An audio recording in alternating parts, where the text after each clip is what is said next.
écoutez le podcast du Centre de ressources pour les familles militaires de Valcartier. Le CRFMV en jase. Avec Marie-Josée Lonval. Salutations, bienvenue tout le monde à notre tout nouveau podcast du CRFMV en jazz. Le CRFMV en jazz d'ailleurs qu'on retrouve sur Apple Podcast, Google Play, sur Spotify avec des invités toujours pertinents, toujours intéressants sur le sujet de la communauté militaire, leur famille, ce qui se passe au Centre de ressources des familles militaires Valcartier. Et ici, on parle de tous les services qui sont mis à votre disposition et pour faciliter votre vie. Aujourd'hui, c'est le volume 6 de Vie de parents militaires. Si vous nous suivez là, depuis un certain moment, vous savez de quoi il est question. On a eu des volumes précédents. Vous comprendrez qu'on a eu de 1 à 5 précédemment. On a commencé en force avec le Terrible 2. Ensuite, Vie de parents militaires, volume 2, c'était sur le réseau d'amis à l'école primaire. Vie de parents militaires, volume 3, je vous le suggère si vous avez des ados à la maison, c'est la cyberdépendance chez les adolescents. Je vais vous dire qu'il y en a une masse d'informations à aller chercher là-dedans. Vie de parents militaires, volume 4, c'était le dodo chez les 2 à 5 ans. Et volume 5, consacré à la coparentalité. Quel sujet on va découvrir et explorer aujourd'hui avec notre joyeuse équipe? On va plonger dans la réalité d'une absence ou encore d'un déploiement pour les familles de militaires. J'ai 3 invités aujourd'hui. Vous allez voir que je vais m'effacer un peu plus que d'habitude pour que vous puissiez bien suivre le sujet et donner tout le spotlight, si vous me permettez l'expression, à notre invité spécial aujourd'hui, Mathieu Morin. Bonjour. Allô. Mathieu Morin, qui est intervenant en soutien aux absences. Mathieu, c'est toi qu'on va bombarder de questions aujourd'hui. Est-ce que tu te sens prêt? Tout à fait. Et évidemment, si vous avez suivi nos autres capsules Vie de parents militaires, vous savez que mes 2 acolytes sont là, toujours présents pour évidemment questionner Mathieu, mais aussi faire part de leur expérience extraordinaire auprès des jeunes, parce que c'est vraiment, on axe famille, mais on va aussi beaucoup parler des jeunes aujourd'hui. Mathieu Bouchard, intervenant jeunesse. Bonjour Mathieu. Salut. Et Audrey Charland, éducatrice spécialisée. Bonjour Audrey. Allô. J'en profite pour vous dire que je suis bien contente de vous retrouver. C'est le fun de vous voir en forme. Alors, si vous le permettez, c'est là où je laisse la place. Ça se peut que je vous interrompe de temps en temps puis que je mette mon petit grain de sel à droite, à gauche. Mais pour le bien de notre podcast, je laisse la place à Mathieu. On a 2 Mathieu aujourd'hui. Je laisse la place à Mathieu Bouchard et à Audrey. Oui, donc un défi supplémentaire aujourd'hui à 2 Mathieu. On va essayer de pas trop mélanger ça, mais on va faire de notre mieux. Donc moi, c'est Mathieu Bouchard, Mathieu Morin. On a mis ça au clair. Puis nos voix, je pense qu'ils se ressemblent pas tant. Mathieu, Non, en effet. C'est bon. Fait que là, le monde a pu voir un peu nos 2 tons de voix, je pense. Ouais, voix grave, Mathieu Bouchard. Voix plus aiguë, Mathieu Morin. On l'a. C'est en plein ça. Parfait. Donc, super content qu'on se retrouve aujourd'hui. Là. Ça faisait un petit bout qu'on s'était pas vu, Audrey. Tout à fait. Ouais. Vraiment, on était vraiment dû. Ouais, puis là, je pense qu'on rentre tout de suite dans la thématique. Je pense qu'on tournera pas trop autour du pot. Donc, Mathieu, qui est vraiment l'expert un peu plus au niveau du déploiement. Puis nous, notre volet, c'est plus d'intervenir avec les familles directement, avec les enfants du 0-18 ans, on peut dire. Donc, on va vraiment mettre nos connaissances à profit. Puis j'aimerais peut-être t'entendre, Mathieu, là, peut-être nous dire un peu qu'est-ce que tu fais, c'est quoi ton travail, puis en quoi tu peux aider les familles par rapport au déploiement, là. Oui, merci. Tout d'abord, expert, on n'ira quand même pas trop loin. Donc, c'est ça, nous, l'équipe de soutien aux absences et aux mutations. Il faut le dire aussi, on va parler d'absence aujourd'hui, de déploiement, un petit peu moins de l'aspect mutation. Mais nous, c'est vraiment tout ce qui est en lien avec la réalité militaire. Donc, les militaires qui quittent soit en exercice, en cours, en déploiement. On accueille les familles qui arrivent chez nous parce qu'ils sont mutés ici ou qui doivent quitter. Donc, on les aide à se préparer. Également, on accompagne surtout, on soutient les familles donc durant qu'ils vivent des déploiements, des cours, des exercices, comme je disais plus tôt. Puis présentement, justement, on en a beaucoup. On a des militaires qui sont en Ukraine, on a des militaires qui sont en Lettonie, on a des militaires au Moyen-Orient, en Afrique. Puis d'autres qui se préparent, là, qui sont répartis un petit peu partout autour du globe. Et même qui se préparent, je pense à Hop Renaissance, entre autres, des gens qui se préparent au cas où il arriverait des catastrophes naturelles, des choses comme ça qui pourraient être appelées à partir de n'importe quand. Donc, juste pour bien comprendre là, de ta vision à toi, c'est actuellement, il y a beaucoup de déploiements. Là. Ça, c'est clair, comparativement à d'autres années. Là, il y a beaucoup de notre clientèle qui le vivent. Là. Oui, c'est très, très d'actualité. On a beaucoup de... On a beaucoup de gens présentement, on aide les gens à se préparer à des déploiements qui s'en viennent. Entre autres, au mois de décembre, on a une grosse unité, là, le premier bataillon qui part en Lettonie. Donc, il y a beaucoup de ces familles-là pour qui c'est des premiers déploiements. Ou encore que c'est des premiers déploiements avec enfants. Ça, il faut le dire aussi, ça apporte quand même un défi supplémentaire. Je pense que c'est un peu pour ça qu'on en parle aujourd'hui. Exact, ouais. Bien que les défis d'un déploiement peuvent être vécus par tout le monde.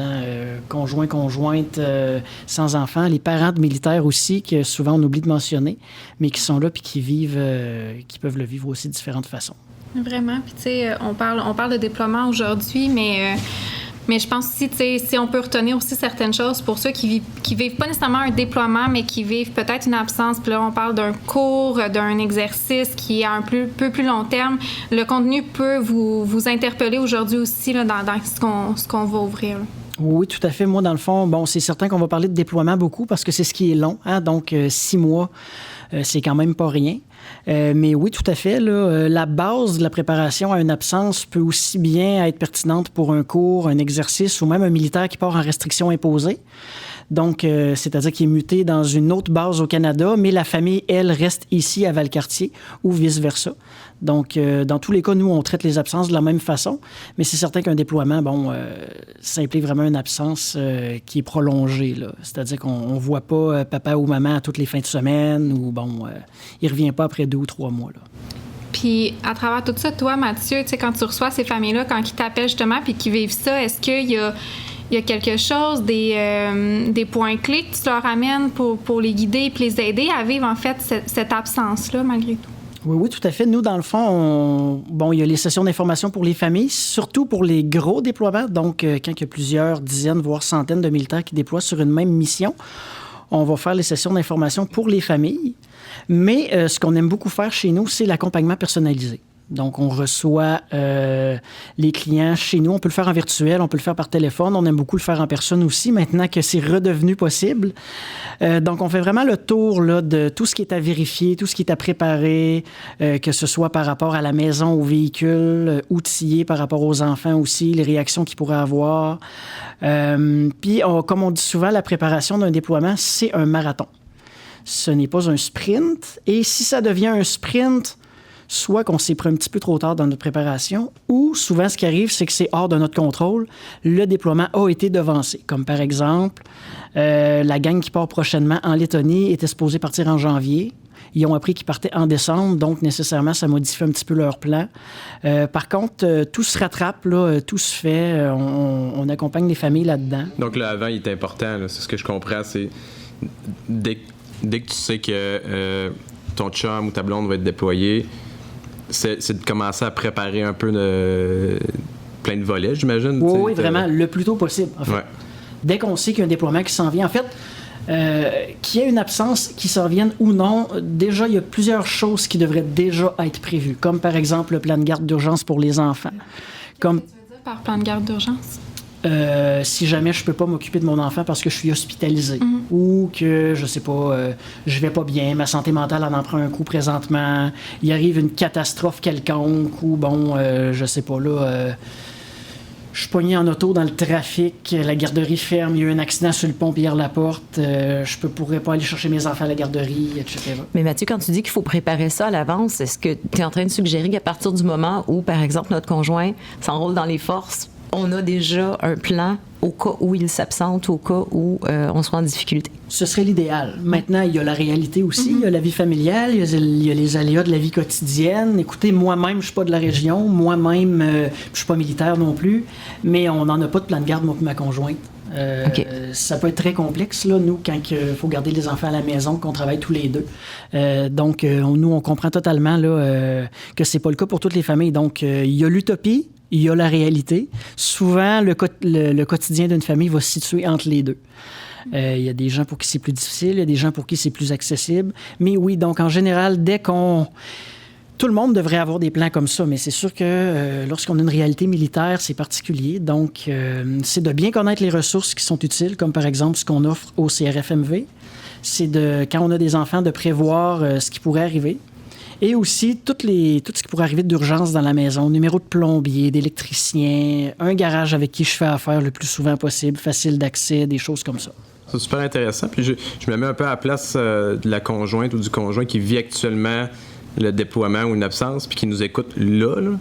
J'ai l'impression que ça peut peut-être l'enligner un petit peu sur peut-être les avenues qu'elle peut prendre.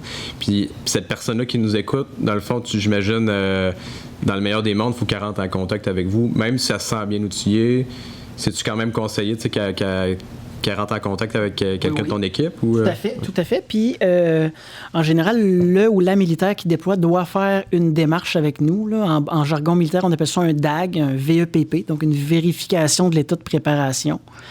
Donc, nous, ce qu'on fait durant cette démarche-là, qui se fait au téléphone, c'est pas très long, mais nous, on prend les informations de membres de sa famille ou de proches.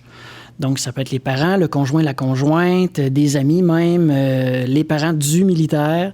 Donc, nous, on prend les informations et on communique avec ces familles-là, que ce soit par courriel, par la poste, pour les aviser qu'on sait qu'un déploiement s'en vient, qu'on sait qu'ils pourraient avoir des besoins particuliers et on donne un petit peu d'informations par rapport à nos services. Donc, déjà, c'est la première entrée en matière qu'on fait avec nos familles déployées.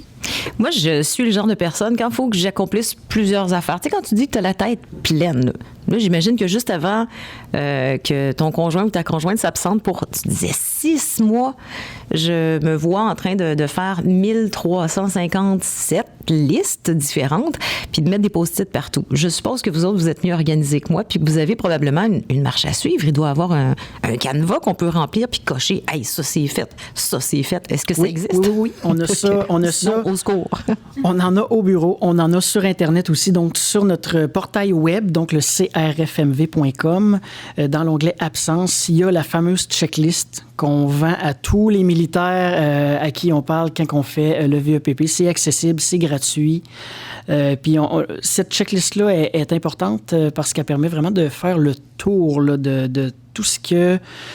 Tous les aspects de la vie civile que la chaîne de commandement en soi fournira pas nécessairement l'information. Comme par exemple, est-ce que j'entrepose mon véhicule ou non? Est-ce que je le plaque ou non? Est-ce que mes paiements ils passent dans un compte conjoint ou non? Est-ce qu'on a la procuration pour que ma conjointe ou mon conjoint puisse appeler la Sun Life, qui est l'assurance médicaments, entre autres? Puis là, je vois Audrey qui fait un beau petit sourire. C'est toujours le fun de dealer avec les compagnies d'assurance. Donc, avoir la procuration signée qui permet d'appeler au nom du militaire sans devoir le déranger à 7 heures de décalage horaire. La même chose à la banque, à la caisse, l'hypothèque, avoir les mots de passe de tout le monde. Ce qu'on vise, c'est la fluidité. Donc, qu'une information soit facile à aller chercher rapidement. Il y a un militaire qui me disait, dans le fond, il faut que ce soit du tout cuit pour ma blonde. Ben oui, c'est un peu ça, finalement. Donc, on parle des finances dans cette checklist-là. Prévoir un fonds d'urgence. Puis ce fonds d'urgence-là qui n'est pas une carte de crédit, parce que là, ça va impacter le budget mensuel pour les prochains mois si jamais on doit s'en servir. De ne pas dépasser une prime pas garantie. Encore un militaire qui me disait la fameuse histoire du gars qui est supposé partir, qui s'est acheté un gros pick-up, qui s'est cassé une jambe, qui n'est pas parti, qui a dépensé une prime qui finalement n'était pas garantie. Il s'est mis dans le trouble. Les militaires, quand on leur parle de ça, ils partent à rire parce qu'ils ont tous entendu cet exemple-là aussi. Ou ils connaissent quelqu'un qui l'a fait. Oui, ils connaissent quelqu'un qui l'a fait, effectivement. Puis bon, souvent, si les déploiements ont lieu l'automne, l'hiver, les changements de saison, donc faire le ménage du terrain, fermer la piscine, l'abri tempo, trouver le déneigeur. Donc, c'est toutes des choses à laquelle il faut penser. Puis des fois, on peut se retrouver tout seul pour penser à des choses que normalement, on pense à deux. Donc, c'est pour ça, quand je dis que c'est un marathon, préparer un déploiement, il y a beaucoup de choses à penser, mais en pensant à 1-2 choses par semaine, aux 2-3 jours, on réussit à le faire sans être nécessairement essoufflé là, à la veille du départ du militaire. Tout à fait. Puis, tu sais, pour vivre, petite confidence personnelle, je vis actuellement un déploiement avec mon conjoint. Et cette checklist-là nous a beaucoup aidé à nous organiser puis à passer au travers. Là, nous, on arrive à la fin du déploiement actuellement et cette checklist-là a vraiment fait une différence sur notre préparation puis sur comment aussi le déploiement s'est passé. Sans dire que tout a été toujours facile. Ça fait partie de ça. Je pense que tantôt, on va parler du cycle du déploiement aussi puis ça va pouvoir vous éclairer un peu parce qu'ayant moi-même 2 enfants, comme je vous l'avais dit, aussi, ça a ses enjeux. Mais d'utiliser cette checklist-là a été vraiment aidant. Justement, surtout dans la transition de saison. Nous, on a passé de l'été à l'hiver, donc c'est tout qu'un défi, mais ça se réalise bien, justement, quand on est bien préparé et qu'on réussit à s'organiser à l'avance le plus possible. D'autant plus qu'il y a beaucoup d'impondérables dans un déploiement. Puis souvent, ces impondérables-là, des choses qu'on ne contrôle pas, un dégât d'eau, des choses comme ça, on dirait que ça arrive rarement quand que le militaire est à la maison. Oui. Donc, plus on met les chances de notre côté, bien, plus les choses qu'on ne contrôle pas vont être faciles à gérer pour nous.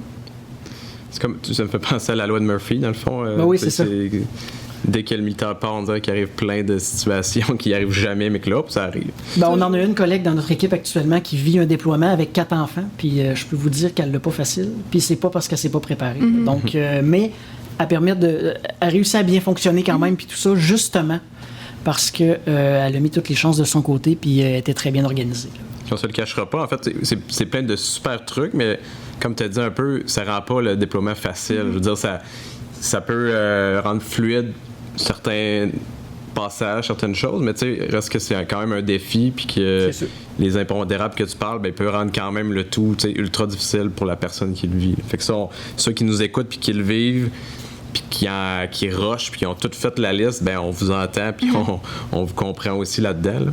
Puis là, je sais pas si on pourrait peut-être focus un peu, là, c'est justement sur ces familles, mais qui ont des enfants, 1, 2, 3, peu importe. Là, avant, tu sais, comment on les prépare aussi. Tu sais, eux, la liste là, d'assurance, puis tout ça, ils s'en foutent un peu. Hein, le petit bonhomme de 4 ans, là, il est pas là. Mais son père ou sa mère va partir longtemps. Puis c'est quand même juste ça, tu sais, c'est un défi aussi. As-tu des pistes d'intervention pour les parents? Ou... Oui, puis souvent, ce que les militaires qui daguent avec nous disent, c'est, par exemple, puis là, je généralise, un peu en disant ça, mais c'est mon 3e déploiement, ils sont habitués, ils en ont déjà vécu un. Un enfant, ça évolue. Un petit cerveau d'enfant, ça grandit rapidement. La perception de son environnement change. La façon dont il comprend ce qui se passe autour de lui change aussi. Donc, un enfant peut très bien ne pas avoir réagi les premières, 2e, même 3e fois. Puis là, pouf, la grosse crise, le comportement change, etc. Donc, il faut toujours être à l'affût de ça. Donc, la première des choses, c'est d'annoncer en avance. Il y a des gens qui pourraient faire l'erreur pour protéger son enfant, pour éviter de le stresser trop d'avance, d'en parler un peu comme dans une mutation. Il y a des gens qui ont ce réflexe-là aussi, qui est un peu une fausse bonne idée, finalement. On aime mieux préparer l'enfant le plus d'avance possible, lui permettre de poser au pire 25 fois la même question, si ça peut lui permettre de se rassurer. Ne pas le juger là-dessus, lui expliquer clairement qu'est-ce que je m'en vais faire, pendant combien de temps, etc. Puis il y a plein d'outils qu'on peut mettre en place là, justement pour aider les enfants, surtout ceux qui sont en plus jeune âge, à bien réaliser ou en tout cas... Possiblement dans qu'est-ce qu'ils sont capables de comprendre aussi. T'sais, si je prends l'exemple d'une... je le prends pour moi-même, c'est quelque chose qui est revenu souvent. Là, ma cocotte, elle avait 3 ans quand c'est arrivé. Puis justement, question par-dessus question, mais le plus souvent que c'est dit, le mieux ça se passe au moment où est-ce que ça arrive aussi, ou tu sais, si je pense à une maman que j'avais en suivi aussi qui me disait, hey, tu sais, je sais pas trop comment le nommer, tu sais, finalement on est booké, on a beaucoup de choses ces temps-ci, puis tu sais, des fois c'est ça, je pense qu'il faut pas nécessairement avoir un moment spécial pour le dire, mais se permettre de le nommer, puis de le nommer régulièrement jusqu'à temps que ça l'arrive. Tu limite de donner des délais, que ça soit prévisible dans le temps, parce que effectivement, comme ce que tu dis, Mathieu, bien souvent, on essaie d'éviter de le dire pour protéger notre enfant, mais finalement, c'est quand que ça arrive, ça augmente tellement plus grand l'anxiété que l'enfant peut avoir, versus de l'avoir annoncé plusieurs fois, qu'est-ce qui s'en vient. Tu sais, je peux me mettre en tête cet été quand on voyait un avion, puis je me permettais de dire à mes enfants, voyez l'avion, papa va prendre l'avion. C'est là pour qu'ils puissent le voir contextuellement, puis qu'ils puissent comprendre des choses concrètes vis-à-vis de ça, parce que c'est très abstrait, même dans la notion de temps, puis tout ça, quand ils sont de jeune âge aussi. Là. Ouais, surtout en bas de 5 ans, je dirais. Rendu, tout à fait. Oui, exact. En haut de 5, d'âge scolaire, je pense qu'ils vont catcher un petit peu plus là, qu'est-ce qui s'en vient. Mais je pense que dans la pratique, dans les interventions que moi, personnellement, avec, mettons, les ados ou les jeunes, je pense que plus tu les impliques dans peu importe ce qui s'en vient, dans le défi qui s'en vient, bien, mieux ils vont être outillés pour y faire face. Là, on parle de déploiement, mais que ce soit de maladie, de séparation, peu importe, plus tu impliques ton enfant puis que tu lui donnes un peu des choix à travers tout ça, bien, même si des fois c'est des faux choix, on s'entend, il n'y a pas tout le temps la solution magique, mais je pense plus qu'ils sont impliqués, Matt. Oui, plus ils sont impliqués, plus ils ont l'occasion d'en parler, qu'on réponde à leurs questions. Encore là, un enfant un peu anxieux va poser 25 fois la même question. On ne dira pas, voyons, je t'ai répondu tantôt. On va répondre la même chose. C'est normal que tu t'inquiètes, mon grand. Puis, je vous dirais, c'est rien de très scientifique, là. Ça va faire 1 an que je suis dans cette position-là la semaine prochaine, là, ou dans 2 semaines. Mais en général, le pic des réactions, c'est vraiment entre, je vous dirais, 3 puis 14 ans, disons-là. Donc, tout ce qui est âge préscolaire, âge primaire. C'est vraiment là qu'on va mettre beaucoup d'accent pour préparer nos jeunes. Moi, j'ai une question, puis je ne sais pas si c'est Mathieu Bouchard ou Audrey ou Mathieu Morin qui va me répondre, mais quand on parlait de répondre aux questions des enfants, quand ils sont un peu plus vieux, sont un peu plus curieux, un peu plus allumés, s'ils posent des questions comme genre « OK, papa s'en va, mais c'est-tu dangereux? » Qu'est-ce qu'on lui dit? Est-ce qu'on dit la vérité? Est-ce qu'on essaie d'escamoter, tourner les coins ronds? C'est pas facile, là. Ils vont pas cueillir des fleurs, là, les militaires, tu sais. Donc, est-ce qu'on explique tout à un enfant? J'aurais tendance à dire que oui. C'est sûr qu'on ne mettra pas l'accent. Il y a une façon d'amener les choses aussi. On va parler du rôle du militaire, on va parler de qu'est-ce qu'il s'en va faire, où est-ce qu'il va habiter, pourquoi il est là-bas. On peut mettre en contexte, surtout comme tu dis avec les enfants plus vieux qui comprennent bien. La part de risque, c'est qu'il faut tout simplement faire une espèce d'équation. Il faut amener l'enfant à relativiser. D'autant plus qu'on est chanceux ce temps-ci, c'est pas des missions dangereuses. On n'en a pas de militaires en Afghanistan présentement. C'est beaucoup des missions d'instruction, de coopération internationale, de démonstration de la force en collaboration avec d'autres pays. Donc, on n'est vraiment pas dans une situation où une bombe peut exploser n'importe quand, là. Puis là, je suis pas militaire moi-même, je fais pas partie de la chaîne de commandement non plus, donc je veux pas parler nécessairement à travers mon chapeau. Mais ces temps-ci, c'est ça. Les enjeux sont pas vraiment au niveau du danger. Mais effectivement, quand il y en a, je pense qu'il faut le nommer. Que papa est un militaire, papa s'en va faire, telle mission. Ça se pourrait qu'il escorte des personnes dans des endroits un petit peu moins sécuritaires. Mais papa il est préparé pour ça, papa est entraîné pour ça, le matériel est adéquat pour ça, c'est conçu pour ça aussi. Si papa il s'est entraîné aussi longtemps dans l'armée, c'est justement pour éviter de se mettre dans des situations comme ça. Donc, je pense qu'il y a moyen de l'amener de façon réaliste, mais positive quand même. J'aime beaucoup ce que tu dis, Mathieu, dans le sens que tu te permets de justement... On amène la vérité, on dit les choses à l'enfant, mais en même temps, on garde le côté sécurisant de la chose. Puis justement, de ne pas remettre, en fait, ce poids-là. Tu sais, je pense que ça, c'est une note comme parent qu'il faut se mettre aussi de pas... C'est aussitôt qu'on sent que notre enfant se met ce poids-là sur ses épaules, mais de trouver une façon de sécuriser puis de lui enlever, en fait, ce chapeau-là qui doit s'inquiéter pour... Tu sais, c'est sûr, l'inquiétude va rester là si on ne peut pas l'enlever, mais de trouver une façon de sécuriser son enfant aussi dans tout ça. Puis, moins d'informations qu'il y a, cet enfant-là, bien plus il va se faire des scénarios dans sa tête. Puis vice-versa, en fait, on est d'une... Tu sais, on est à Shannon, Courcelette, Valcartier, c'est une communauté grandement militaire, puis c'est quand même tissé serré. Fait que je veux dire, cet enfant-là, à l'école, il va avoir un ami que son père aussi est parti, puis si lui s'est fait dire que c'est une mission dangereuse, puis que lui, ce garçon-là s'est fait dire que non, il va se dire, crème, c'est quoi l'info que j'ai pas eue, ou tu sais. Oui, en général, on prône vraiment d'agir en prévention. Donc, dégonfler la balloune avant qu'elle explose. Ça, c'est vrai avant le déploiement, c'est vrai pendant le déploiement également, bien sûr. Mais en étant transparent avec son enfant, en disant la vérité à son enfant, c'est sûr qu'on brise tous ces petits mécanismes-là dont Mathieu vient de parler, là, par rapport à se faire des scénarios, se faire des idées, etc. On aborde ici des sujets très intéressants. Je trouve que vos interventions sont tellement pertinentes. C'est vraiment le fun. Nous vivons aujourd'hui le nouveau volume de Vie de parents militaires. Donc, Vie de parents militaires, volume 6, sur votre podcast, le CRFMV en jazz. Aujourd'hui, la réalité d'une absence ou d'un déploiement dans les familles militaires, avec Mathieu Bouchard, avec Audrey Charland et avec Mathieu Morin. Merci d'être là à mes invités. Et après la pause, on va parler du déploiement pendant. Qu'est-ce qui se passe chez les familles qui restent à la maison? Est-ce qu'il y a des cycles qui s'opèrent? Est-ce qu'il y a différentes phases émotionnelles par lesquelles on passe en l'absence de notre militaire qui est en déploiement au retour? Ne bougez pas. On revient dans quelques instants.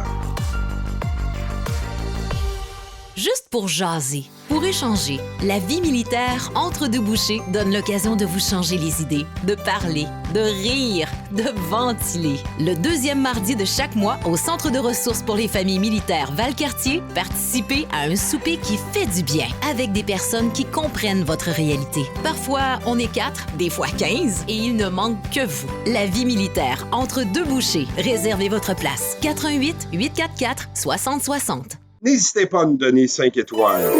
Le CRFMV en jase, ça jase de nous. Merci d'être à l'écoute de notre podcast, le CRFMV en jase, la suite de notre discussion Vie de parents militaires, volume 6, sur les déploiements, les absences, la réaction des familles. On pense aussi beaucoup aux enfants, mais pendant un déploiement, il se passe plusieurs étapes. Puis je vais relancer le flambeau à Mathieu Bouchard. Je vous rappelle que notre invité est Mathieu Morin. Ne vous mélangez surtout pas de Mathieu. Et on a l'appui de Audrey Charland aussi, en tant qu'éducatrice spécialisée. À vous la parole. Ben oui, mais on a parlé beaucoup du avant, justement, comme tu as parlé. Puis peut-être que là, les familles qui nous écoutent, ils sont directement... Ils vivent le déploiement actuellement. Fait que je sais pas, peut-être qu'on pourrait aborder un petit peu le pendant. Là. Qu'est-ce qui peut se passer? C'est quoi les choses qui peuvent arriver? Ton opinion, dans le fond, qu'est-ce que tu en penses? Oui, bien plus qu'une opinion, ça va être des observations. Ouais.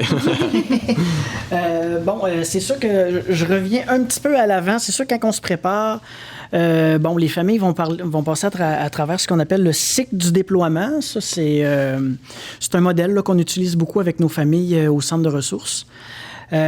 Où ça se pourrait que les familles, juste avant le départ, commencent à vivre une espèce de... pas un isolement, mais un petit détachement émotionnel par rapport à l'autre. Bon, c'est pas toutes les familles qui vont le vivre de la même façon. Comme je dis souvent à mes clients, toutes les voitures ont 4 roues puis un volant, mais c'est pas toutes les autos qui ont les mêmes options, la même couleur, le même vécu, etc. Ça, Mathieu, tu dirais-tu que c'est le bout où est-ce que, comme conjointe, d'un fois, on se dit, mon Dieu, c'est quand qu'il part? Quand est-ce qu'il s'en va? Est-ce que c'est ce bout-là dans le cycle ou... Oui, tout à fait, parce que le cerveau ou de la militaire qui quitte est en mode préparation, est en mode... peut-être que c'est la première fois qu'il y a un déploiement qui se vit aussi. C'est quand même stressant, je suppose. Je ne parlerai pas à leur place, mais ça va être quand même stressant de savoir que tu t'en vas pendant 6 mois. Tu as une tâche à faire. Tu vas probablement être évalué sur ce que tu vas faire en mission aussi. Et puis de l'autre côté, là, si on prend le bon vieux classique, la maman reste à la maison avec les enfants pendant le déploiement, bien, son cerveau, elle, est en mode autonomie. Je commence déjà à anticiper qu'est-ce que je vais faire, comment je vais me sentir, etc. avec les enfants. Donc, il y a un petit détachement qui se fait. C'est pas parce qu'on s'aime plus, c'est pas parce qu'on est fâchés l'un contre l'autre, mais nécessairement, il y a cette petite étape-là qui va passer. Ou d'autres fois, c'est complètement l'inverse qui se produit, c'est-à-dire qu'on se colle jusqu'à temps que le départ parce qu'on veut pas manquer un moment. Dans tous les cas, il y a beaucoup d'émotions qui vont être qui vont entrer en jeu, puis qui sont parfois contradictoires, hein, faut le dire. Ça se peut très bien que le militaire, il est bien content de s'en aller en mission. Il est rentré dans l'armée pour ça. Ça fait longtemps qu'il est dans l'armée peut-être, puis il n'avait jamais été déployé encore. Là, enfin, let's go, c'est moi qui y va. Je suis super excité. Puis je veux pas trop le démontrer à la maison parce que je veux pas tourner le couteau dans le plaid de ma blonde qui, elle, est bien anxieuse par rapport à mon départ. Puis en même temps, en tant que militaire, ça se peut très bien que ça me dérange de m'en aller, ou en tout cas que je me sente coupable, parce que je sais que je ne verrai pas mes enfants pendant plusieurs mois. Puis pour ce qui est du partenaire, donc qui reste à la maison avec les enfants, bien, c'est la même chose. Peut-être que je suis fier de mon militaire, peut-être que j'approuve totalement ça, c'est bien correct, je le sais que, bon, ça fait partie de notre réalité familiale.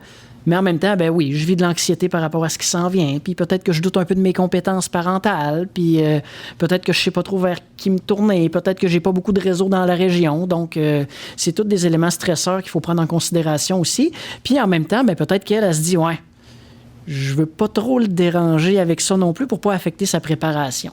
Donc, tout ça, là, ça peut créer un climat de tension dans la maison. Ça peut être qu'on est un petit peu plus irritable, on ne sait pas trop comment aborder les choses. Donc, nous, notre truc par rapport à ça, c'est vraiment nommer vos émotions. Nommez-le. Garde, tu t'en vas, ça me dérange. Je suis anxieuse. Voici les questions auxquelles je n'ai pas de réponse encore. Et de l'autre côté, bien, garde, oui, je suis excitée d'y aller. Je te le cacherai pas. Je suis excitée d'y aller, mais je vais faire ce qu'il faut pour tout faire pour que ça se passe bien pour nous deux durant l'absence, tout simplement. Parce qu'un déploiement, il ne faut pas l'oublier, c'est un travail d'équipe, là. Je fais une petite parenthèse. C'est exactement ça, un peu la coparentalité. Là. On pratique vraiment cet aspect-là dans la communication du... c'est bien de parler au je suis excité de partir, mais aussi une communication plus intime où tu inclus la personne que tu aimes. Puis de se parler de, OK, ben on va le vivre ensemble puis de cette manière. Fait que c'est un bel exemple de coparentalité. Puis c'est sûr que de mettre ça en pratique, ça va aider pour la suite des choses. Oui, tout à fait. Puis, tu sais, on parle... Là, ça, c'était beaucoup le avant. Le pendant, il faut s'attendre à... Dans le modèle, ils disent environ 6 semaines. C'est sûr qu'encore là, c'est variable pour chaque famille. Là, en général, dans les 2 mois, c'est sûr que c'est les mois où la déstabilisation est la plus grande. Premier matin, je me lève, il est ou est pas là, tout seul avec les enfants dans la maison. C'est sûr que là, il faut se réorganiser. Hein? Donc, la personne à la maison, nouvelle routine. J'avais entendu comme truc, des fois, pour la routine, justement, pour se faciliter le pendant, c'est déjà, par exemple, je sais que des fois, le papa ou la maman qui s'en va aimerait donner tous les bains, par exemple, la semaine avant qu'ils partent pour en profiter, mais il serait peut-être conseillé que ce soit le parent qui reste, qui accomplisse la tâche de routine du matin, du dodo, pour, justement, faciliter la transition. C'est ce que je veux... Oui, vraiment, parce que, bon, on veut pas que nos enfants vivent plusieurs adaptations en même temps. Or, le départ en soi, c'est une adaptation. Vivre tous les jours avec papa ou maman qui n'est pas à la maison, c'en est une adaptation. Donc, c'est vrai qu'on ne voudrait pas, en plus, faire vivre l'adaptation, surtout pour nos enfants qui sont peut-être un petit peu plus anxieux, qui ont des besoins spéciaux, des choses comme ça. C'est sûr que là, trop d'un coup, ça ne sera pas le fun pour l'enfant, pas du tout. Là. Donc, effectivement, dans le mois peut-être qui précède le départ, un mois et demi, donc on commence à transférer les responsabilités, surtout les routines qui vont avoir un impact, par exemple, sur le dodo. Sur l'alimentation. Je ne suis pas en train de dire aux papas, aux mamans qui s'en vont de ne pas passer de temps avec leurs enfants. Au contraire, il faut en passer le plus possible parce que c'est des moments précieux, ces moments-là. Mais en effet, là, vraiment, surtout la routine du dodo, le bain, etc. Puis, il faut le dire aussi, c'est un peu une pratique pour maman ou papa pendant que le partenaire est encore là. Ça, c'est quelque chose que nous, on a fait aussi, là, juste avant le déploiement, justement, tranquillement, que je reprenne, en fait, le flambeau de cette routine-là, le flambeau de tout ça, parce que, tu sais, on parlait de l'adaptation des enfants, mais aussi l'adaptation de la conjointe dans tout ça, dans la charge, dans le fond, des tâches et de tout ce qu'elle a à faire, dont la routine des enfants qui vient en plus. Donc, c'est ça, tu sais, nous aussi, comme conjointe, de s'adapter à dire, ben OK, j'ai ça de plus, puis, tu sais, limite, comme ce que tu dis, Mathieu, d'en avoir à travers le mois, de dire, ben à chaque jour ou à chaque semaine, je prends quelque chose de plus que j'avais pas avant pour faire une transition qui est plus graduelle puis qui est moins coupée d'un coup. Donc, à ce moment-là, quand le départ arrive, oui, il y a le choc que le conjoint ou la conjointe n'est pas là, mais au moins, la routine est déjà plus stabilisée puis il y a des choses qui changeront pas puis qui vont rester comme qui étaient au moment où est-ce qu'il était déjà à la maison. Oui, puis il y a des choses qui vont changer aussi. Tout à fait. Parce que là, il ne faut pas oublier, tu sais, vous étiez 2 pour faire 100% de ce qu'il y a à faire dans la maison. Là, tu te retrouves toute seule pour le faire. Donc, nécessairement, il y a au moins un 30%, je dirais, des tâches qui seront juste pas faites. Où est-ce que je vais choisir mes combats? Où est-ce que je vais doser mon énergie? Sais-tu, la vaisselle, elle sera faite demain matin? Sais-tu, je vais laver les planchers un petit peu moins souvent? C'est sûr qu'on peut pallier, comme je disais tantôt, avec tout ce qui peut être facilitant, donc femme de ménage, traiteur, etc. Mais quand même, ça reste du sport, là, des enfants tout seuls, quand en général, on est 2. Donc, il faut vraiment choisir de budgéter son énergie en fonction de ses priorités, en fonction de ses valeurs aussi. C'est pas toutes les familles qui sont pareilles, comme je disais tantôt. Donc, chez certaines personnes, c'est certaines choses qui vont être prioritaires comparativement à d'autres. Puis c'est bien correct, il n'y a pas de mauvaise réponse. Puis ça va s'ajuster, ça, comme je disais tantôt, dans les 2 premiers mois environ. Donc, le militaire ou la militaire en mission, ben, faut qu'il s'attende à ça, là. Il y a peut-être des meubles qui vont changer de place. Il y a peut-être des règlements dans la maison que c'était non avant, puis maintenant, ça va être oui. Puis après le retour, ben, on ne pourra pas retourner en arrière. Donc, ça va rester oui. Donc ça, c'est tout un ajustement, mais ça, on en parlera une autre fois du retour. Quand tu parles du 2 mois environ, là, est-ce qu'à partir de 2 mois, en moyenne, c'est pas un règlement, mais est-ce que c'est à partir de ce moment-là où on commence à trouver ça normal, où où la présence de l'autre nous manque? Ça me fait penser à un deuil. C'est quoi? Ça me fait penser aux étapes de le choc. C'est là? exactement ça, en fait. Ouais. C'est exactement un deuil dans le sens que tu vis ce changement-là, tu vis le deuil de ta vie de famille à 2 comme tu l'as imaginé, parce qu'au bout du compte, tu te mets en couple avec quelqu'un, c'est que tu veux vivre cette vie de famille-là, mais là, dans le contexte où est-ce que tu te retrouves là, tu sais, t'as le deuil de ça. Par contre, il y a toujours j'ai j'étais dans un groupe de conjointes, puis il avait écrit ça, puis j'avais trouvé ça quand même drôle, parce que effectivement c'est un peu ça. C'est comme si tu vis une séparation, mais en sachant que l'autre revient au bout du compte. Que oui, c'est ça, mais c'est pas vraiment ça. Puis je trouvais ça vraiment beau. T'as de la peine, tu t'adaptes à son absence. C'est ça. Mais il revient. C'est ça. Mais on attribue beaucoup le mot deuil à perte. Souvent, le mot deuil, on va l'associer soit à une rupture, soit à quelqu'un qui décède. Et à quelque chose de définitif aussi. Le deuil, dans le fond, c'est une adaptation à un changement. Donc, je perds une réalité que j'avais, que j'aurais pu maintenant, et je vais avoir aussi une nouvelle réalité. Donc, oui, le cycle du déploiement, c'est un deuil en quelque sorte. Ne bougez pas. On revient dans quelques instants. Abonnez-vous à notre podcast, le CRFMV en jazz. Les podcasts, c'est le fun. Assez près, oui. Et dans la boîte, on se lève tôt le matin, est-ce que c'est un reflet de la réalité? C'est bon à savoir avant. Le CRFMV en jazz, ça jase de nous. Rendez-vous à tous les 2 vendredis. Dites-le à vos amis, puis même aux autres. N'hésitez pas à nous donner 5 étoiles. Le CRFMV en jazz, ça jase de nous. On est toujours en discussion avec notre vie de parents militaires, volume 6, et je vous suggère fortement d'aller faire l'écoute des 5 premiers volumes vie de parents militaires. Et on est en discussion avec Mathieu Morin pour l'impact que ça peut avoir sur les familles, l'absence, les déploiements. Puis on est en train de dire qu'au bout de 2 mois, quand notre personne militaire, homme ou femme, est partie, s'installe une espèce d'équilibre. Puis on faisait le parallèle avec Audrey, mon Dieu, mais ça ressemble à un deuil. Puis Mathieu Morin t'as corroboré notre parallèle. J'ai trouvé ça étonnant puis pertinent en même temps. Oui, tout à fait. Comme je disais tantôt, c'est ça, le deuil, on l'associe beaucoup à une perte, alors qu'au final, c'est une adaptation à un changement dans notre vie. Donc, ça s'applique très bien ici, là, même si, bon, il y a différentes théories par rapport au deuil, tout ça, là, je ne rentrerai pas là-dedans aujourd'hui, mais le cycle du déploiement s'apparente effectivement un peu à ça.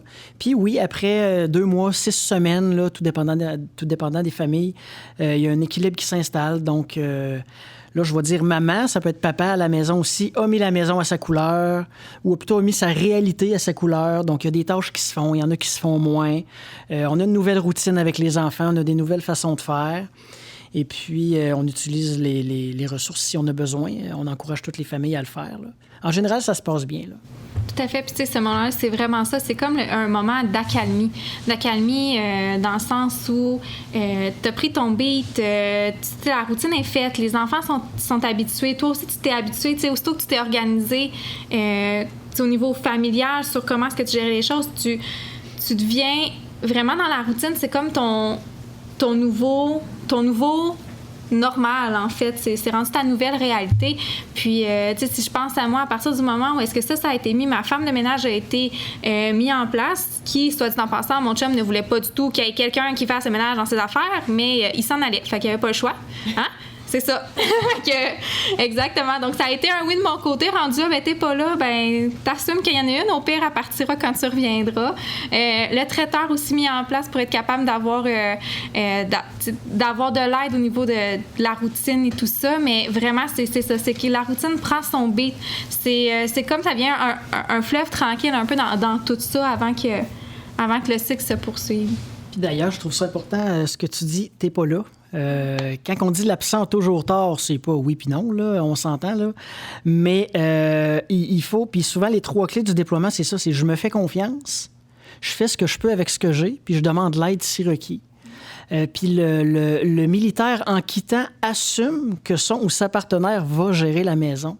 Donc, ce qu'on s'attend de ça, c'est que là où la partenaire reçoive la confiance qui vient avec cette responsabilité-là aussi. Pas qu'ils reviennent, par exemple, puis qu'ils commencent à dire « Ben là, comment ça, t'as fait ça de même? » Fait que là, c'est... Non, plus, effectivement. C'est ça, de la confiance, du respect, de faire gars, bravo pour d'avoir accompli ça. Puis merci de t'être occupé du fort pendant mon absence. Oui, puis même durant l'absence, ça m'est déjà arrivé, là, des clientes ou des clients qui me disent « Ouais, là, mon chum, il trouvait que c'était donc sale chez nous pendant qu'on se parlait, puis tout ça. » Ça, c'est le genre de choses qu'on essaie d'éviter pour éviter du stress inutile à tout le monde, là. Puis c'est ça, donc, ayez confiance en vous. Ceux qui restent à la maison, ayez confiance en vous. C'est vous le boss ou la boss. Vous avez mis ça à votre couleur, vous avez mis ça de telle façon à ce que ce soit sécuritaire pour vous, à ce que ce soit confortable pour vous, puis ça, les enfants le ressentent. Donc, ça, c'est important de mettre ça à votre couleur, à votre image. Et on parle souvent de s'accorder du temps. On a une halte garderie au centre de ressources. Si vous avez du réseau, profitez-en. Prenez des moments pour vous. C'est tellement important. Puis c'est pas je vais faire garder mes enfants parce que je suis fatigué. C'est je vais faire garder mes enfants en prévision d'être fatigué. Parce que quand je vais être fatigué, ça sera plus le temps. C'est plus le temps de prendre le médicament quand j'ai mal à la tête. Idéalement, il aurait fallu prévoir avant, dans le cas d'un déploiement comme ça. Je trouve que les conjointes de militaires sont des personnes extraordinaires parce qu'on leur demande d'être résilients. On leur demande d'accomplir le travail de 2 parents sur les épaules d'une personne. Je comprends qu'il y a beaucoup de parents monoparentales et qui vivent ça sur une base quotidienne, mais il y a comme une espèce de dimension à cause que le conjoint peut être, par exemple, dans une situation de risque, donc il y a peut-être un stress supplémentaire. Et tout ce qu'on leur demande, puis la communication, de prendre du temps pour soi, c'est le travail d'une vie. Puis je trouve que c'est des choses que les conjointes des militaires maîtrisent bien. Moi, je vous lève mon chapeau et je trouve que c'est extraordinaire la façon que vous comportez. Puis vous avez des outils, si vous ne maîtrisez pas de toutes les étapes, il n'y a pas de problème. Le Centre de ressources pour les familles militaires Valcartier est là pour ça. Mm-hmm. Je pense un des plus grands, de mon avis, dangers, c'est l'isolement. Je veux dire, si la conjointe ou le conjoint son réseau est faible, connaît pas les ressources, puis tout ça, puis qui commence à avoir de la surcharge mentale, de l'épuisement, je pense que c'est là vraiment qu'il y a un red flag, qu'il y a vraiment OK, là, il y a un bruit d'alarme qui devrait retentir, puis dire là, il y a besoin d'aide, cette personne-là, puis dans le fond, ceux qui nous écoutent, c'est surtout que vous n'êtes pas seuls à vivre ça. Mm-hmm. Si on a un message à passer aujourd'hui à ceux qui écoutent, je pense que c'est surtout ça, c'est pas une situation... Oui, chaque situation est unique, mais vous n'êtes pas les seuls à vivre ce genre de truc-là. Puis les ressources sont là, ils existent. Puis c'est de venir nous voir, de venir voir Mathieu, puis d'en jaser, puis de venir chercher l'aide si besoin. Oui, puis tu sais, il faut aussi... faut pas attendre d'aller mal avant de venir nous voir. Pas obligé d'aller mal pour venir nous voir non plus. Des fois, juste une petite discussion, prends un petit café, jase de façon bien informelle. Ça permet de remettre les idées à leur place, puis après ça, on continue pour un petit bout. Tout à fait. Tu sais, si je regarde même moi, tu sais, des fois, j'ai des suivis avec des familles, puis ils m'annoncent que leur conjoint ou leur conjointe part en déploiement. Bien, je me permets en prévision aussi de parler un peu des réactions possibles de leurs enfants, de ce que, par exemple, le HLTA pourrait leur faire vivre quand il y a le retour, il y a le congé, surtout dans le contexte, exemple, actuel où est-ce que le voyage est peut-être pas possible ou que dans d'autres situations, d'autres familles, que le voyage à une 3e destination est pas possible.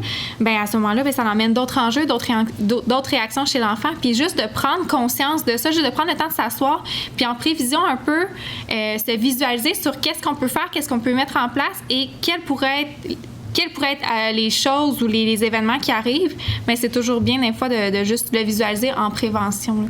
Est-ce qu'on a des trucs, des astuces qu'on voudrait partager avec les gens qui nous écoutent? Oui, pour les enfants, entre autres. Donc, on sait que pour l'enfant, bon, tout dépendamment de son âge, évidemment, là, mais on sait que pour les enfants, se situer dans l'espace-temps, ça peut être assez abstrait pour eux. Puis leur capacité d'abstraction n'est pas énorme, là, surtout en bas âge. Donc, des outils très simples. Puis là, on en a beaucoup dans nos différents guides. On peut en fournir aussi là, aux clients qui viennent nous demander des conseils. Mais bon, rapidement comme ça, le fameux pot maçon avec soit des bonbons, des vitamines, des probiotiques, peu importe ce que vous voulez donner à vos enfants, ou même des cailloux, ou peu importe, qui servent à mesurer le camp. Cailloux, par contre. Comment t'as dit ça, Mathieu? Ça se mange un peu moins bien, les cailloux. Ouais. C'est ça. Donc, tous les outils pour mesurer le temps. Donc, le fameux pot maçon où chaque élément dans le pot correspond à une journée où papa est parti. Donc, c'est facile on peut en rajouter un petit peu si la mission est prolongée pendant que Coco y dort ou on peut en enlever. On risque moins de se peinturer dans le coin qu'en faisant un X sur un calendrier. Il y a une cliente la semaine dernière là, qui me parlait justement d'une ligne du temps qu'elle a faite sur un mur avec un petit bonhomme qui représente l'enfant qui avance. Donc, à un moment donné, il arrive, c'est l'automne. À un moment donné, c'est Noël, etc., etc. Puis là, ben, le retour de papa il est identifié sur la ligne du temps aussi, sans qu'il y ait trop de dates précises. C'est un outil qui est très, très intéressant. Il y a des outils pour le retour au calme. C'est sûr aussi pour rappeler la présence de papa ou de maman, parce qu'elle est toujours là, elle fait partie de la famille. Donc, imprimer des photos, les mettre dans le lit, les mettre sur les murs. que le militaire laisse un T-shirt ou un vêtement, une doudou qu'il met souvent à la maison. Parfum, petit push-push magique dans le lit pour s'aider à s'endormir, pour rappeler l'odeur. La mémoire sensorielle, même vieux, c'est très, très puissant comme outil. Fois que j'ai mis le coton watté de mon chum, puis j'ai mis d'un push-push de son parfum, puis j'ai envoyé des photos avec moi le nez pris dans son coton watté juste pour lui montrer que je m'ennuyais, tu sais, mais tout le temps lui dire je m'ennuie de grosses déclarations, mais juste pour dire je pense à toi, puis je sais que t'es là-bas. Oui, tout à fait. Puis ça fait un petit chaud au cœur, même eux de leur côté de recevoir ça leur fait du bien Puis aussi. il y a aussi tous les colis qu'on peut envoyer, c'est une bonne façon de garder le contact puis de penser qu'on prépare un colis avec beaucoup d'amour. Oui, puis pour les colis, ça peut paraître complexe pour les gens qui n'en ont jamais envoyé, mais c'est quand même relativement simple. Nous, on peut les faire avec vous. Donc, simplement prendre rendez-vous en ligne ou nous appeler si vous ne connaissez pas la procédure. Et puis, nous, on accompagne là, pour faire le colis de A à Z. Puis ensuite, en prenant une photo du colis, les familles deviennent à l'aise là, de venir en refaire chez nous. Tout à l'heure, Mathieu, tu parlais des différents dépliants, formulaires que vous avez. C'est des choses que vous avez sur papier ou c'est des choses qu'on peut retrouver sur Internet? Les deux. OK. Donc, dans l'onglet « Absence » de notre portail web, crfmv.com. Exact. On a un guide pour les conjointes militaires. On a un guide pour les parents de militaires qui vivent une absence. On a des guides pour accompagner des enfants 0-5. On a des guides pour les 6-12 également. On peut discuter là, pour les ados qui vivent une absence. Souvent, ça ressort moins un petit peu, mais on a quand même des outils pour vous. Des fois, les ados, c'est un peu moins démonstratif, hein, mais ils vont le vivre aussi à leur manière. Mais ça, c'est aussi un gros sujet qu'on pourrait élaborer longtemps. Mais ouais, c'est vrai. Pour avoir vu les guides, ils sont super bien faits, puis adéquats, puis... Drôlement, je faisais une présentation, puis ça m'amène cette puce-là à l'oreille que peut-être que ça pourrait vous concerner. Vous dites « Ah oui, j'ai oublié de faire ça, puis ça pourrait être une bonne idée. » Mais j'ai été faire, comme je disais, une présentation à l'école avec les professeurs. Puis ce qu'ils nous disaient, c'est qu'ils aiment beaucoup quand les parents se permettent de leur dire qu'est-ce qui arrive. Quand il y en a un déploiement, quand il y en a une absence, qu'est-ce qui se passe dans cette situation-là pour mieux comprendre qu'est-ce que l'enfant vit à l'école. Parce que des fois, à l'école, les enfants ont des réactions, puis les profs ne comprennent pas pourquoi. Ou je donne l'exemple justement du HLTA qui amène une réaction parce que là, le parent est de retour, l'enfant est tout à fait, il est content, ça vient mettre comme une euphorie du sens que l'autre parent est là, mais il va avoir un autre départ parce qu'il retourne en mission, il s'en va terminer sa mission, son congé est terminé. Donc, il y a encore des réactions, une autre adaptation, un autre retour du cycle. Tu sais, quand on dit qu'il y a un deuil, c'est cyclique, puis des fois, il y a une grosse loupe, puis après ça, la loupe revient à différents moments. Bien, c'est un peu dans le même principe qu'il y a toute eu l'adaptation, en grosse partie, quand il est parti, HLTA vient, il y a un autre départ, ben on a une autre loupe qui arrive là. Donc, des fois, que le professeur soit au courant de ce qui se passe, ça peut vraiment être bénéfique pour qu'il puisse comprendre, adapter, même limite, si on parle des devoirs ou quoi que ce soit, si le professeur n'est pas au courant de votre situation, mais c'est sûr et certain que ses attentes, ils vont être comme à l'habitude, mais s'il est au courant, mais au moins, il peut se réajuster puis savoir un peu ce que vous vivez, vous, à la maison, puis pouvoir se réajuster par rapport à votre réalité, puis ce qui est réaliste pour vous de mettre en place aussi. Oui, puis je ne l'ai pas nommé tantôt, mais effectivement, s'attacher avec l'école, avec la garderie, les aviser de la situation. Pour les gens qui restent dans la communauté ici, c'est certain que les écoles, les garderies sont assez au fait de la situation, mais on a des militaires partout dans la région. Donc, oui, vraiment d'informer l'école, d'expliquer aussi c'est quoi la réalité. Puis si jamais, d'ailleurs, ces établissements-là ont des questions particulières, ils peuvent nous appeler pour qu'on les informe un petit peu, qu'on les sensibilise à cette réalité-là. On fait souvent référence à nos coordonnées, nous appeler. On a déjà parlé aussi de notre portail www.crfmv.com, mais sachez que ça, numéro de téléphone 88 844 6060 ou 1877 844 6060, c'est des informations qui vont être en bas dans la description du podcast que vous écoutez. Donc, si vous êtes dans votre voiture, pressez-vous pas, c'est pas grave, tout va être indiqué. Puis, vous allez pouvoir entrer en contact avec nous. Je pense aussi qu'il y a un courriel, Mathieu, c'est absence mutation. Chez nous, effectivement, absence mutation @crfmv.com. Absence et mutation sont au singulier. Ouais. Et on les colle, il n'y a aucun artifice. C'est ça, exactement. Mais écoutez, ça a été une rencontre vraiment, encore une fois, super intéressante. C'était Vie de parents militaires, volume 6. Donc, 5 autres à écouter si vous n'avez pas eu l'occasion de les entendre, ou encore, ces podcasts-là ont peut-être été publiés à un moment où c'était pas encore pertinent pour vous, puis là, ça commence à l'être. Bien, allez voir sur Apple Podcast, Spotify, Google Play, puis vous allez pouvoir avoir les 5 autres volumes. Et celui-ci, aujourd'hui, la réalité d'une absence ou encore d'un déploiement pour les familles de militaires avec mes invités formidables. Mathieu Morin, intervenant soutien aux absences. Ça a été un plaisir vraiment de te parler aujourd'hui. Merci. Je suis vraiment content d'être venu. Merci beaucoup. C'était pas trop traumatisant, le premier podcast? Pas du tout. Et Mathieu Bouchard, intervenant jeunesse. Audrey Charlin, éducatrice spécialisée. Toujours un plaisir de collaborer avec vous deux. Oui, pareillement. Tout de même, merci beaucoup. Merci. À bientôt. Suivez-nous sur Apple Podcast, Google Podcast et Spotify. C'était le CRFMV en jazz.